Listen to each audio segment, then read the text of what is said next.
Hello friends, मैं हूं मोहित और स्वागत है आपका एसेंशियल्स ऑफ मेडिकल साइंस में। इस वीडियो में हम बात करेंगे सेकेंड ईयर की बुक्स को लेकर कि सेकेंड ईयर में कौन कौन सी बुक्स हमें पढ़नी चाहिए और कौन सी बुक्स आपको एग्ज़ाम के टाइम पे पढ़नी चाहिए, ये भी मैं इस वीडियो में बताऊंगा। तो इस वीडियो को एंड तक देखना। तो सबसे पहले हम बात करेंगे फार्माकोलॉजी के बारे में। और फार्मा की जो सबसे इंपॉर्टेंट बुक है जो आपको सेकेंड ईयर में स्टार्टिंग से पढ़नी है वो है हमारे पास के डी त्रिपाठी की एसेंशियल्स ऑफ मेडिकल फार्माकोलॉजी नाम से बुक आती है।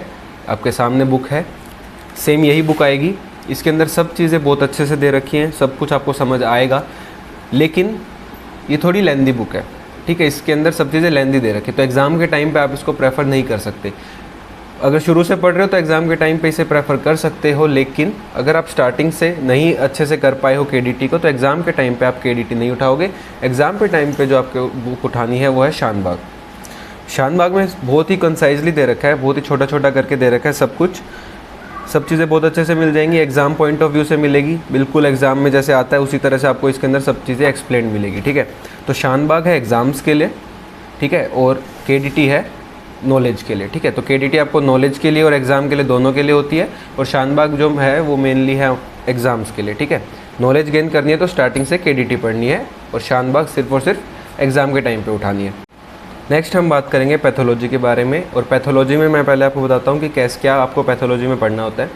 होता क्या है, पैथोलॉजी के अंदर हमें पढ़ना है कि कौन सी डिजीज़ कैसे डेवलप हुई है, उसका पूरा रूट कोज क्या था, किस तरह से वो कैसे कैसे अपनी एंड स्टेज तक डेवलप हुई है, ये सब हम पढ़ेंगे पैथोलॉजी के अंदर। और पैथोलॉजी के लिए जो स्टैंडर्ड बुक है वो है रॉबिन्स एंड कोट्रान की पैथोलॉजी की बुक। इसकी 2 वॉल्यूम आएंगी, वॉल्यूम 1 एंड वॉल्यूम 2, ठीक है। स्टैंडर्ड बुक है तो ऑब्वियस सी बात है लैंग्वेज ईजी होने वाली नहीं है, ठीक है। जिसकी इंग्लिश स्ट्रॉन्ग नहीं है उसके लिए ये बुक थोड़ी टफ होगी, क्योंकि इसमें इंग्लिश जो है वो बहुत ही हाई स्टैंडर्ड की लिखी हुई है। तो रॉबिन्स एंड कोट्रान मैं प्रेफर नहीं करूँगा कि आप पढ़ो एग्ज़ाम्स के लिए। एग्ज़ाम्स के लिए आप दूसरी बुक्स पढ़ सकते हो, लेकिन अगर आपको नॉलेज गेन करनी है उसके लिए आप रॉबिन्स ही पढ़ना। स्टार्टिंग से पढ़ रहे हो तो रॉबिन्स ही पढ़ो, लेकिन अगर एग्ज़ाम पॉइंट ऑफ व्यू से बात करें तो बच्चे रॉबिन्स नहीं पढ़ते। जनरली 90% बच्चे रॉबिन्स नहीं पढ़ते हैं, बिल्कुल भी नहीं पढ़ते सेकेंड ईयर में रॉबिन्स, ठीक है। सेकेंड ईयर में मोस्टली जो बच्चे पढ़ते हैं वो है हर्ष मोहन। इसकी लैंग्वेज कंपैरेटिवली जो है रॉबिन्स की कंपैरिजन करें तो इसकी लैंग्वेज जो है हर्ष मोहन की वो थोड़ी सी ईजी है, ज़्यादा ईजी भी नहीं कह रहा, थोड़ी सी ईजी है, और सब चीज़ें कंसाइजली दे रखी है। तो बच्चे इस बुक को ज़्यादा प्रेफर करते हैं रॉबिन्स से सेकेंड ईयर में अगर मैं बात करूँ। और हर्ष मोहन से भी जो ईजी बुक है, बिल्कुल ही ईजी बुक है, वो है हमारे पास रामदास नायक बिल्कुल ही एग्ज़ाम ओरिएंटेड बुक है। तो अगर एग्ज़ाम से पहले अगर आप पैथोलॉजी उठा रहे हो तो आप उठाना रामदास नायक। इससे अच्छी बुक आपको नहीं मिलेगी, इतनी इजी लैंग्वेज इसके अंदर दे रखी है, बहुत ही अच्छे से सब कुछ दे रखा है। तो आप इससे इजीली पैथोलॉजी कवर कर सकते हो एग्ज़ाम पॉइंट ऑफ व्यू से देखें तो। अब नेक्स्ट जो हमारे पास सब्जेक्ट बचा वो है माइक्रोबायोलॉजी। माइक्रोबायोलॉजी में हमें पढ़ना होता है क्या क्या, हमें वायरसेस पढ़ना है, हमें फंजाई पढ़ना है, हमें पैरासाइट पढ़ना है, हमें बैक्टीरिया पढ़नी है। ये चारों चीज़ें हमें पढ़नी होती है किसके अंदर, माइक्रोबायोलॉजी में, जो कि बहुत ही वास्ट है, ठीक है। एनिमल किंगडम पढ़ते थे ना 11th में, उसी तरह से वही सब चीज़ें इसमें भी पढ़नी है। बहुत सारे पैरासाइट आएंगे, तो है तो थोड़ा सा मतलब बोरिंग सा सब्जेक्ट आपको लगेगा, लेकिन है बहुत ही इंपॉर्टेंट, ठीक है। डिजीज़ जो भी हो रही है वो कौन सी बैक्टीरिया कोज कर रही है, ये सब चीज़ें आपको इसमें पता चलेंगे।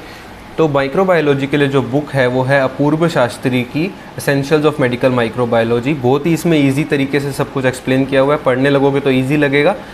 तो सेकेंड ईयर में स्टार्टिंग से ही पढ़ लो अपूर्व शास्त्री माइक्रोबायोलॉजी के लिए। मैं यही बुक मैंने की थी और यही आपको गाइड कर रहा हूँ कि आप यही वाली बुक लेना, ठीक है। एसेंशियल्स ऑफ मेडिकल माइक्रोबायोलॉजी अपूर्व शास्त्री की। ये तो होगी बैक्टीरियोलॉजी और वायरोलॉजी के लिए। पैरासाइटोलॉजी के लिए बुक आती है वो है एसेंशियल्स ऑफ मेडिकल पैरासाइटोलॉजी, ये भी अपूर्व शास्त्री की ही है। तो ये है हमारे पास पैरासाइटों के लिए। तो बैक्टीरियो और जो वायरो है वो इस वाली बुक में है, और फंजाई भी इस बुक में है। पैरासाइट जो है उसकी अलग बुक आती है, वो ये वाली बुक है। तो ये दोनों बुक्स आपको माइक्रोबायोलॉजी में पढ़नी है।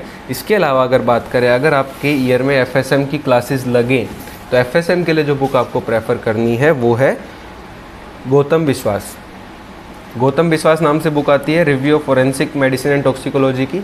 ये FSM के लिए बहुत ही अच्छी बुक है, सब कुछ ईजी लैंग्वेज में दे रखा है, बहुत ही अच्छे से समझ आ जाएगा सब कुछ। अगर FSM की क्लास लगे तो ये बुक आप ले लेना, नहीं तो आपके सेकेंड ईयर का सब्जेक्ट अब नहीं रहा है FSM।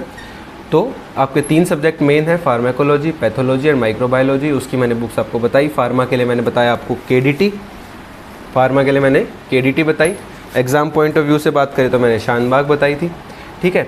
इसी तरह से पैथोलॉजी की बात करें तो मैंने रॉबिन्स बताई थी, उसके अलावा जो थोड़ी इजी थी वो थी हर्ष मोहन, और एग्ज़ाम पॉइंट ऑफ व्यू से बात करें तो हमारे पास थी रामदास नायक। ठीक है, तो रामदास नायक बहुत अच्छी बुक है, अगर आप ये पढ़ोगे तो आपको सब कुछ पैथोलॉजी में ईजीली समझ आ जाएगा, क्योंकि पैथो थोड़ा टफ सब्जेक्ट पढ़ता है सेकेंड ईयर में। उसके अलावा मैं एक वीडियो निकाल दूंगा कि कैसे सेकेंड ईयर पढ़े, तो वो चीज़ भी बाद में देखेंगे।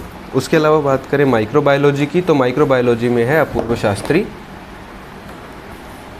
तो अपूर्व शास्त्री माइक्रोबायोलॉजी के लिए प्रेफर करनी है आपको, और पैरासाइटों के लिए भी अपूर्व शास्त्री की बुक ही आपको प्रेफर करनी है। तो ये हमने बात की बुक्स की सेकेंड ईयर की। तो अगर आपको वीडियो अच्छी लगी हो तो प्लीज़ लाइक करना, चैनल को सब्सक्राइब कर देना और शेयर कर देना अपने मेडिकल फ्रेंड्स के साथ। Thank you.